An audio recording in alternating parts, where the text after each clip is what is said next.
I'm Beth Wilson. I'm the Pulaski County Horticulture Agent, and everybody's busy, and not everybody, but a lot of people have lawns. And so what I'm going to talk about today is just how to take care of the lawn and just do the things you need to do, not the things that the people at the box stores tell you to do. That will ensure that you have a pretty decent looking lawn. I always do some plugs of upcoming programs, so here they are. I will tell you that the leaf casting workshop on September 24th, the 1 o'clock session, is full. So, but the others, you can certainly call and register for those. So we're going to go over these things today. Choosing the best grass species. We're going to talk about soil testing, fertilizing, weed control, and mowing. These are things that are going to be worth your time. But things to sort of not worry about is that last list. And you don't have to worry about grubs or irrigating. Don't have to worry about thatch. Don't have to worry about shade or even some weeds. So everything I'm going to talk about is on UK's Turfgrass Science webpage, and on the left there is the home page. You click on home lawns, and on the right there is what will come up when you click on home lawns, and you can see the listing of publications and videos that are there. I encourage everyone to take a look at those, because like I said, everything I'm going to talk about is right there in those publications. Alright, so what is our minimum amount of turf care we need to do? It turns out that sustainable turf care is on about an equal footing as minimal turf care. Now, you can't get everything that you want doing as little work as you want to do. But sometimes if we hit the right things at the right time, we can really go a long way in having a very nice turf, an acceptable looking turf. And that's really all we're after in the long term.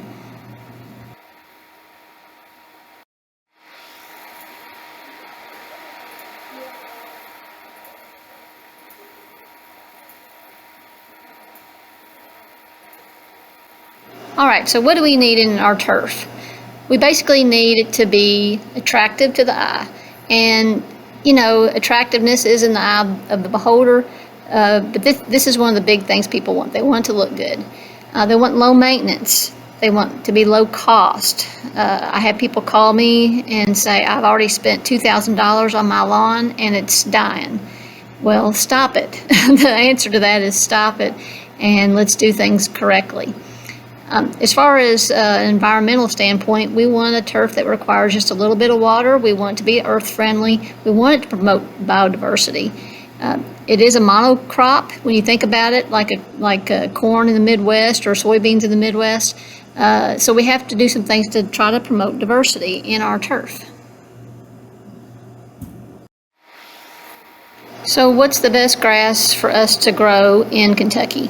Well, if you look at the picture of the United States, we are in what people call the transition zone. And my joke is, but it's reality, is that we can grow both cool and warm season grasses equally poorly in that green area of the transition zone.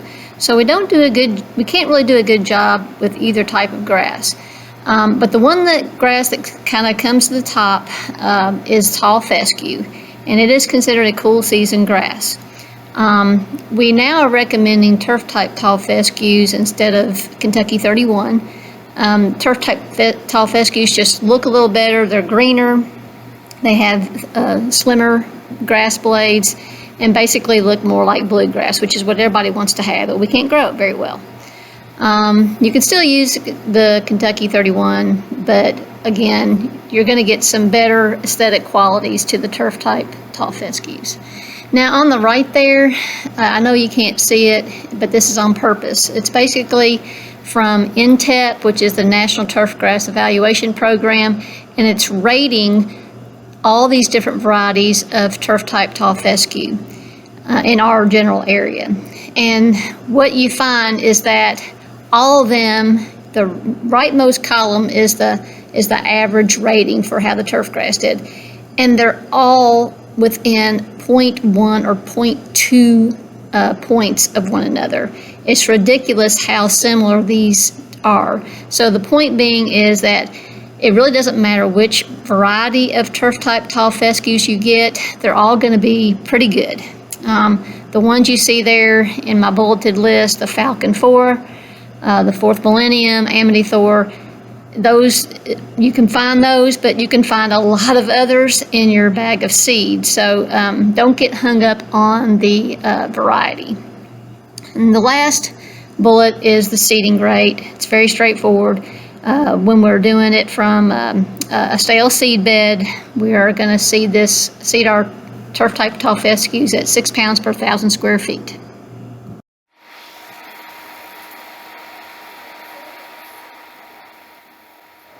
But before we seed anything, we really want to make sure that our soil's in good shape. So we do highly encourage soil testing. My joke is that I get a nickel every time I say, soil test. I wish I did, because I might be able to retire. But anyway, we do want a soil test. We don't want to guess at our nutrients. We don't want to guess at what pH we are at. We want to know. So if you bring your soil sample to the Pulaski County Extension Office as a Pulaski County resident, you get 25 samples for free each year. So there's absolutely no reason why you shouldn't be doing this. Now on turf, I wouldn't say to do it every single year, but you definitely want to soil test every 3 to 5 years, something like that. The main thing is to get a good representative sample from your lawn. So that means if you want to do your front lawn separate from your back lawn, you can do that. The main thing is you want to go 4 inches deep and get little slices of soil from many different spots in the yard. Mix all those slices up in a bucket and then bring us in a pint. And that's really about all you have to do. It takes a couple of weeks to get the test results back, but it's well worth the time spent. So let's talk about proper turf fertilization.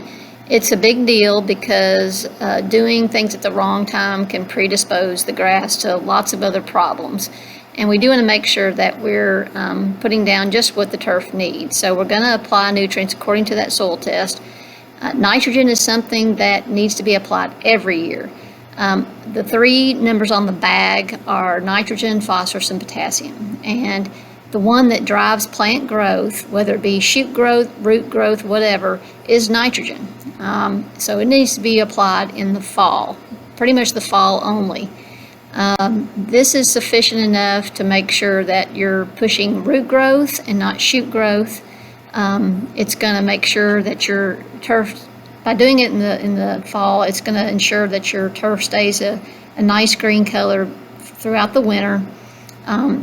If by some chance you do have or want to do a spring application of fertilizer, you should only do half a rate. I'll talk about that in just a second of what we need to put down. But in this bag of 50-pound bag of 1809, the 18 is 18% N, 0% P, potassium or phosphorus, and 9% potassium. So in that 50-pound bag, we basically have 9 pounds of nitrogen, no phosphorus, and 4.5 pounds of potassium. Now the people at Scott's and other large companies that sell fertilizer and seed and all that kind of stuff, they get mad at research institutions like the University of Kentucky because we sometimes contradict their recommendations. So let's talk though about why we're going to fertilize with nitrogen in the fall. There's no doubt you'll have a greener color in the winter. You all that have ever done any spring nitrogen fertilization understand that you get your grass to green up real nicely if you fertilize in the spring, but you are going to mow 2 or 3 times a week. So we do not want to do that. That's just a ridiculous thing to even ask somebody to do, especially somebody that works full time. And you all are busy, right? That's the reason that you're listening to this, is you are busy people and you don't want to have to mow all the time. So again, fall nitrogen means you're going to have less weeds in the summer, less heat stress, less water, because you're pushing root growth. You're making that grass more resilient to droughts in the following summer. And you're definitely going to have less disease problems. And even fall nitrogen will even help the turf recover after a tough summer. This summer we've had kind of a different summer. It's been very wet in July, very dry, hot in August. And this October application of nitrogen is really going to help the turf recover from the beating that it took this summer.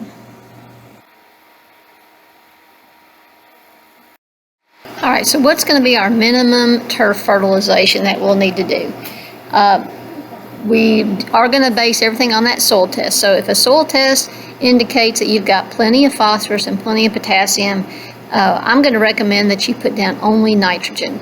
And that means that you're going to have to choose a product that has something in like a 3400. It's got 0% phosphorus and 0% potassium. So ammonium nitrate 3400, 2700 is very similar.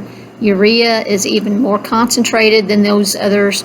If you're going to use something like ammonium nitrate or the 2700, that would mean that you're going to put down 3 to 5 pounds of that product per 1,000 square feet. Okay? So that is if you only need nitrogen. Now, if you need P and K as well, then I'm going to recommend that you put down a complete fertilizer, not necessarily a balanced fertilizer, but a complete fertilizer. Triple 10, triple 19, those are complete balanced fertilizers. Those will work. The rate of those is listed there. If you have something where maybe you don't need any more phosphorus, you can choose a phosphorus-free fertilizer.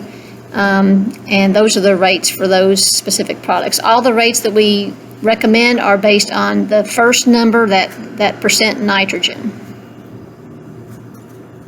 So let's say you're really busy and you just don't have time to even do the fertilizer applications. There is a plant that will provide all the nitrogen that your turf grass would need, and that is clovers, your white Dutch clover. Not only does this provide the right amount of nitrogen for your turf grass, your cool season turf grass, but of course also honeybees and other pollinators are going to use that, and hopefully that will increase your biodiversity that you have in your lawn. There are such things as micro clovers out there. They can also be seeded. The beauty of those is that they just don't seem to be as noticeable, but they're still going to bloom like your white clover. So that if that's a drawback, that's a drawback. But to me, as a beekeeper, I let my dandelions and my clover bloom whenever it feels like it. Let's talk a little bit more about the micro clovers, just to show you some pictures.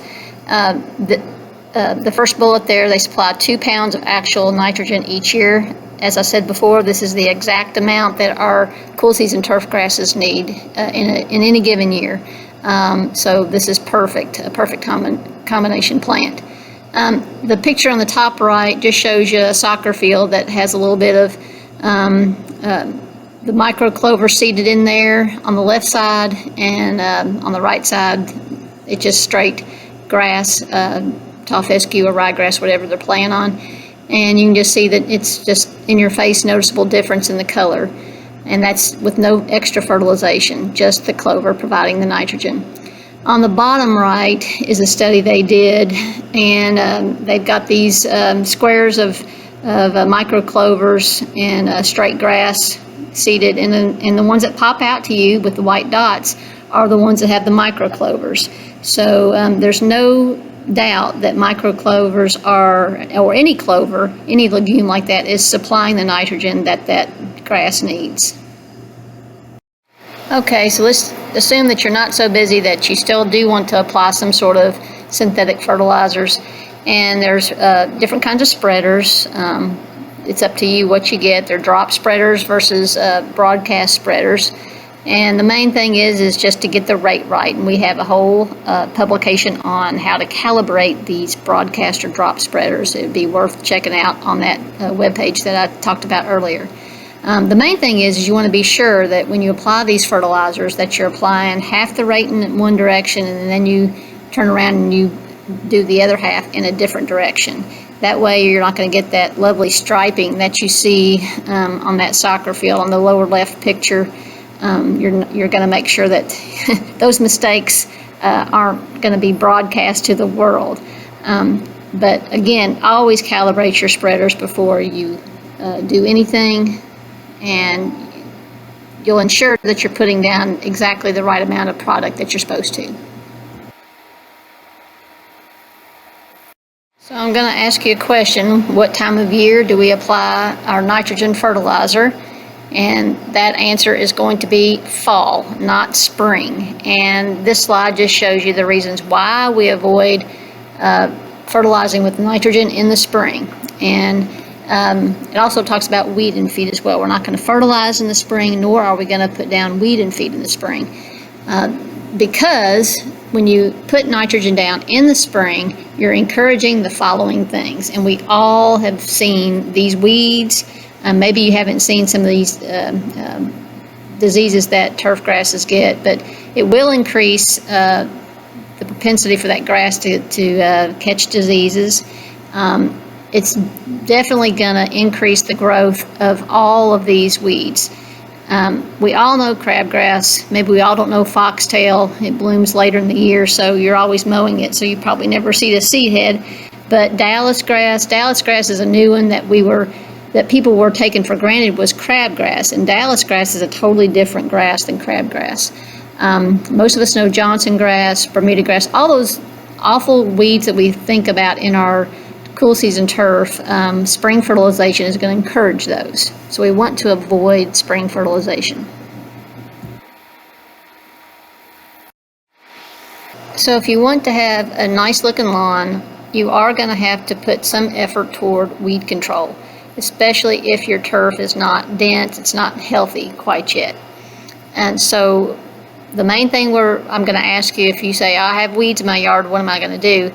The first thing I'm going to ask you is, what is it? Because we have to know if it's broadleaf or grass, because we need to handle those differently. And we also need to know if it's a perennial plant versus an annual plant. And here's some examples of some very common weeds that I see, everybody sees in their lawn. In the upper right, you've got Dallas grass. Dallas grass is perennial. It's like Johnson grass. It's like Bermuda grass. And it is a grass weed. It's not a broadleaf weed. Look down right below that is purple dead nettle. This is the little nice purple flowers people see in some of our soybean fields and well, even your yard. It is an annual. It is what we call a winter annual. That means it is actually germinating in the fall and going through the winter and then blooms in the spring. It is considered a broadleaf plant. And then you've got something like wild garlic. A lot of people call these wild onions. I'm not going to mince words. They're all kind of the same. But wild garlic is a perennial and is considered a broadleaf.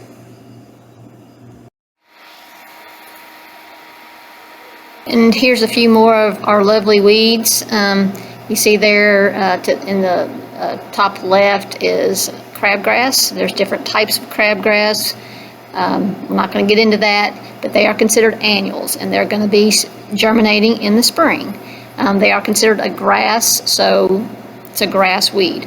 Right below there is Bermuda grass. This is the grass, the weed that people love to hate, probably more than anything else. But it is a perennial, so it is overwintering. When it overwinters and turns brown, it is not dead. It's just overwintering. It's just going dormant, doing its thing, waiting for warm weather, and it is considered a grass. On the upper right, you got wild violet. Wild violet is a very, very tough weed to control in a home landscape. It is perennial, and it is considered a broadleaf, even though most of the broadleaf herbicides will not touch it. So we have to go with something different on those. Down below there is our broadleaf plantain. This is extremely common in our turf grass. It is also a perennial, and it is considered a broadleaf weed.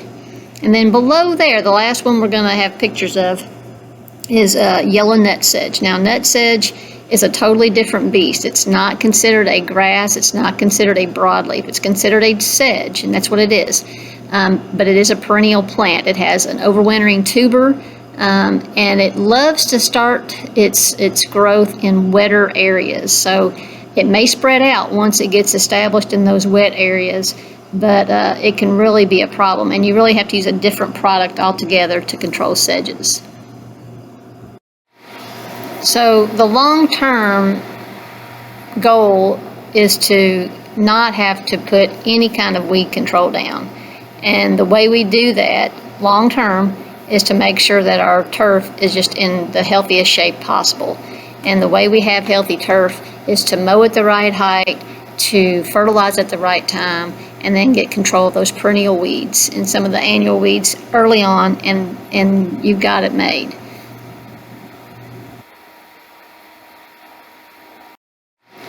So I've shown you many of these, what I consider the big ones, to get control of.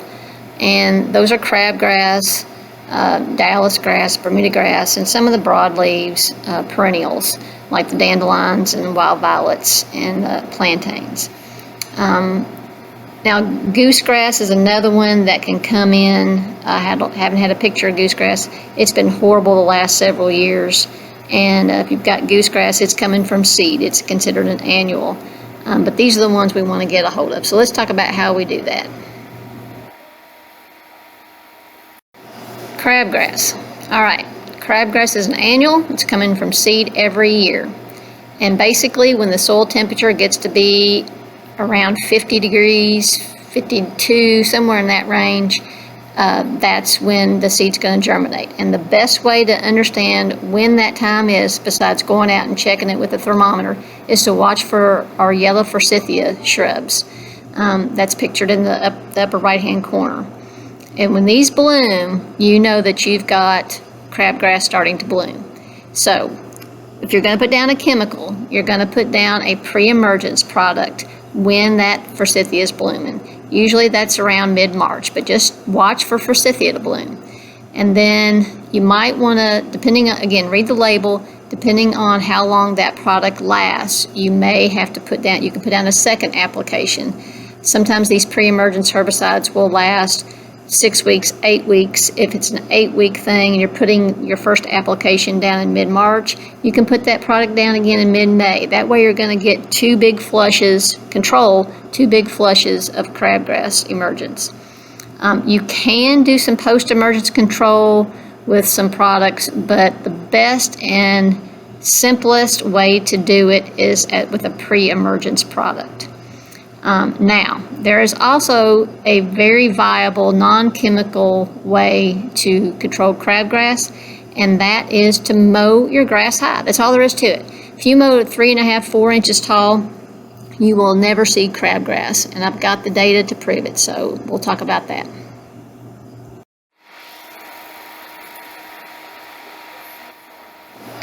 It's a little hard to see on this slide, but we're talking about Crabgrass Control by Mowing high. And in the upper right there is a picture of, starting in the upper left-hand corner of that picture, 1 inch, over to the right, 2 inch, lower left is 3 inches, and the lower right is 4 inches. And basically, it's very hard to see, but as you increase your mowing height, you're getting more turf grass and a whole lot less crabgrass. So you're mowing at 2 inches, you're going to have crabgrass. Okay, it's going to be able to germinate. If you mow it high and your turf is in good shape, the seed just cannot germinate. All right, and down below there in a graphical format, you've got the same thing. So on the lower axis, the x-axis, you got 1 inch, 2 inch, 3 inches, and 4 inches. And then on the y-axis is the incidence of crabgrass. So with 1 inch mowing height, you've got 90 to 100% crabgrass. As you get down to 4 inches, there, you'll see there's practically no crabgrass. So the easiest by far method of crabgrass control, and the cheapest, is to mow high. And the other picture there is just funny. I just thought it was funny. All right, so we've got crabgrass beat. Now let's talk about some of these perennial grasses. They can be much harder to control. Bermuda grass and Dallas grass. So again, like I said, Dallas grass is one of those grasses that a lot of people had been assuming was crabgrass, and it's not. If you look at the lower left picture, you'll see the seed head of Dallas grass on the left and crabgrass, or actually that's Bermuda grass, on the right. So the seed heads are definitely different than crabgrass, and to me, I can tell the difference just by looking at it for the most part. You can see on the right picture a pretty good stand of Dallas grass in that cool season turf yard. So both of these grasses are perennial. They do go dormant, they'll green back up. So you think they're dead, but they're not. They will green back up as soon as temperatures allow them to. So the best control you've got, unfortunately, you're going to have to use a non-selective herbicide like a glyphosate, which has been getting a lot of press. But anyway, that's a systemic herbicide. It will kill the root. That's the best part about glyphosate, is that it will kill the root. Sometimes, maybe not for Dallas grass so much, but definitely for Bermuda grass, it's going to take more than one application to kill it out good and dead. But your goal is to get it good and dead, especially Bermuda grass, because if you don't and you start to reseed or something, you think you're doing good, it'll come back in there and take over again. So what you're going to do is, for Bermuda grass especially, and Dallas grass similarly, you're going to start in June and you're going to reapply each month until it's dead. So you spray it with something like glyphosate, you wait for it to die, you wait for it to green back up, and then you spray again whatever's green. At that point, maybe after 3 months, you can go back in, hopefully right now about this time of the year, and reseed with your fescue after the weeds are good and dead.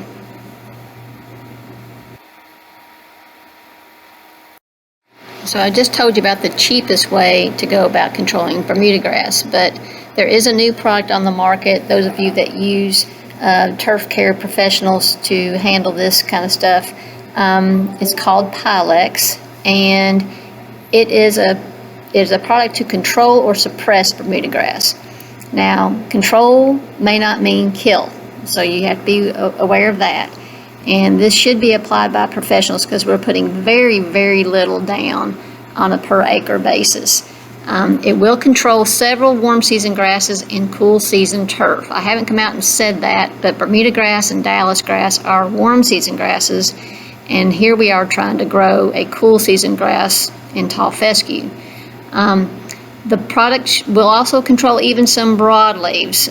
This is very expensive. It's not something that I would suggest a homeowner do on their lawn, but it's something to consider if you've got a lot of Bermuda and just don't want to kill your whole yard.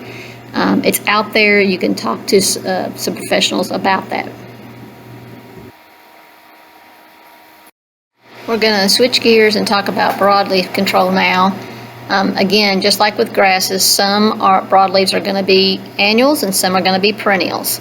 And most of them are going to be fairly easy to kill. Not all, but the main thing is you're using these 2,4-D products.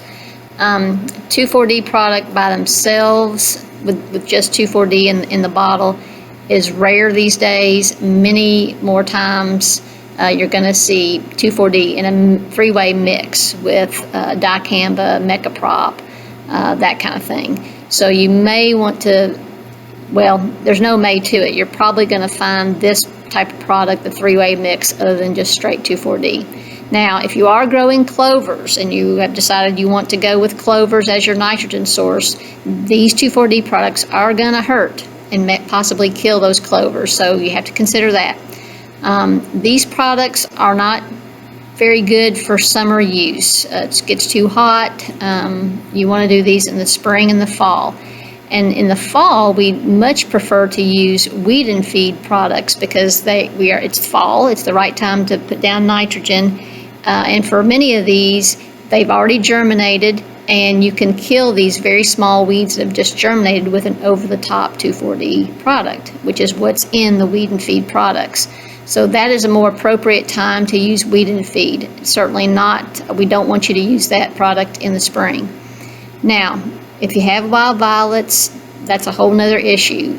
You are going to have to switch herbicides altogether, and you're going to use one that contains triclopyr. They're very tough to control, and you may not even get much satisfaction with triclopyr. I haven't said this, but for all weeds are easier to control when they're young rather than when they're old, and especially if they've started flowering or producing some sort of seed head, they get very difficult to control, where if they were younger, you could get 100% control. So consider that when you're thinking about timing.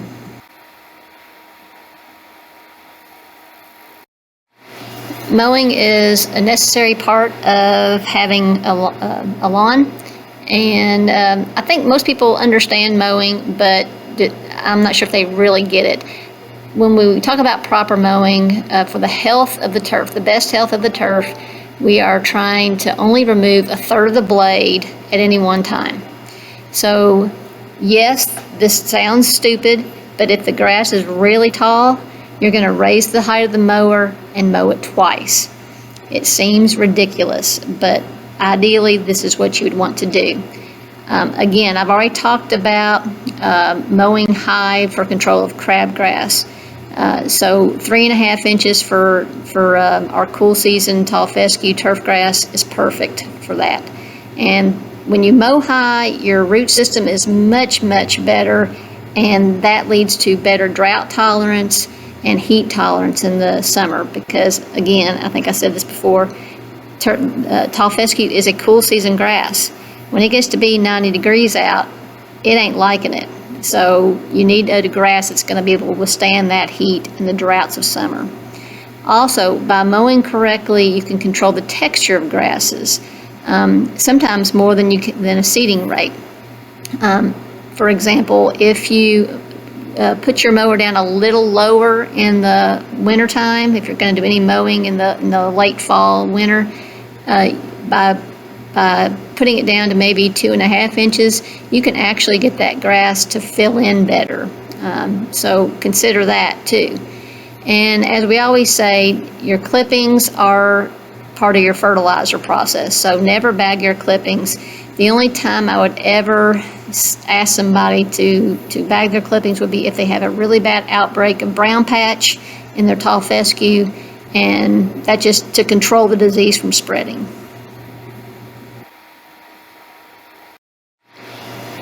Let's talk about your blade. How many of you all have ever sharpened your mower blade? I would say very few people have raised their hands out there. But it is, you've got to really do this, because if you don't, and you have this dull blade, you can see the pictures, you can see it just looks like frayed edges, and it can really make your turf look bad. So be sure to sharpen that blade. I'm not going to tell you to sharpen it more than once a year, although the experts will say that you should, but do at least try to get it done at least once a year. Balance the blade. It's very easy to do that. You hang the blade on a nail and see if it's wobbling one way or the other, and if it goes down on one side, well, that means it's heavier, and you need to take off some of that weight on that side. This is an old slide. Mowing height, it says for most lawns is 2.5 to 3 inches. I would argue 3 to 3.5. So I apologize for not changing that slide. But you know, I have seen people's yards that look like this, and in one case, the person had put the mower blade on backwards. So be sure that you put some sort of spray paint or something to tell you which way is up. I get calls about people worried about thatch, and in tall fescue, turf type tall fescue or just plain tall fescue, that is not a thatch producing grass. Thatch producing grasses like this one pictured, something like Bermuda grass, yeah, it's a real issue. And this is definitely in the category of you don't have to worry about this. If somebody's trying to get you to run a dethatcher over your lawn and think it's going to improve it by getting rid of the thatch, they're just trying to trick you, and because fescue does not produce thatch. Now there are other reasons to use a dethatcher. Say if you're going to broadcast seed over top of existing lawn, you need to create some divots and get some soil exposed. A dethatcher can definitely do that, but to actually remove thatch, no, you do not have to do that. So you're a busy person, don't do it. From a lot of people when they're trying to sell you stuff that, oh, you've got to control white grubs. And I got a big X over this because 99 times out of 100, people that say they have a grub problem do not have a grub problem. So again, if you have any questions about whether or not you've got grub issues in your lawn, just call my office and I'll be happy to work through those with you. Moles can be quite an issue in some people's lawns. We just talked about thatch and white grubs where, you really don't have to worry about those problems too much. Actually, probably not at all. With moles, you may have to. Before I get going on them, on the lower right-hand corner, that's Dr. Greg Munshaw. He's our UK Extension Turf Specialist, and he's got an excellent video on the UK Turf webpage that you need to check out. That'll really tell you a lot more about it. But to control moles, you really need to understand how they work. And they eat a lot of earthworms. And earthworms are a very good thing to have in your soil. But 70% of their diet is going to be earthworms. And then they'll eat other stuff in there too. They're extremely territorial. So in a regular sized lawn where you think you may have 16 of these dudes running around, you probably only have 2 or 3.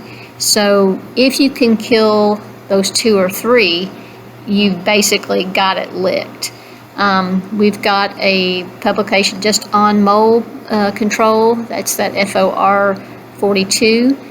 I always tell people that if you have a good cat, cats do an excellent job of controlling moles.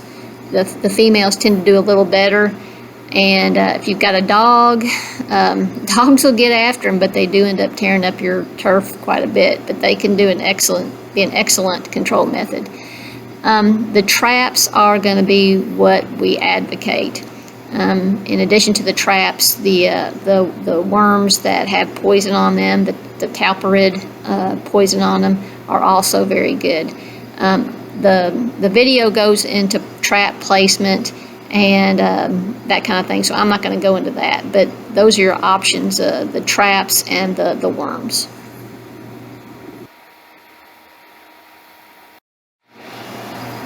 Let's talk a little bit about one disease. Tall fescue is prone to one destructive disease called brown patch. Brown patch is going to hit in late spring and summer. It needs to be hot and humid and has to have some rain or some moisture to do its thing. So this is one that can where your grass crowns can be killed, but many times it's just a leaf disease and won't progress into the crown. It just depends on how bad it is. Now brown patches occur fairly often in tall fescue turf, and so it's not always a disease. But what I would be looking for if I came out to diagnose this disease is what you see on the lower right. The lesions that this disease creates on the blades of grass is just very textbook. It's going to be an irregular shaped brown lesion with a dark brown border, and that's what you see on the right there. So how do we avoid this disease? Well, first and foremost, you do not apply any nitrogen in the spring. There are studies after studies that back this up. if you fertilize with nitrogen in the spring, it does predispose your plants to have more problems with brown patch. The other thing you can do is, if you do have a little bit that started in your yard, you can lower that mowing height to maybe 2.5 inches, and that's going to open up the canopy. It's not going to allow that little jungle ecosystem down there near the grass blades. It's going to allow that turf to dry out faster, and that's what you're after. So the main thing, try to mow often to keep that air circulating through the canopy of the turf. It's all about drying off those leaf blades. And you don't want to use excessive seeding rates, because sometimes overcrowding can aggravate the outbreak of brown patch.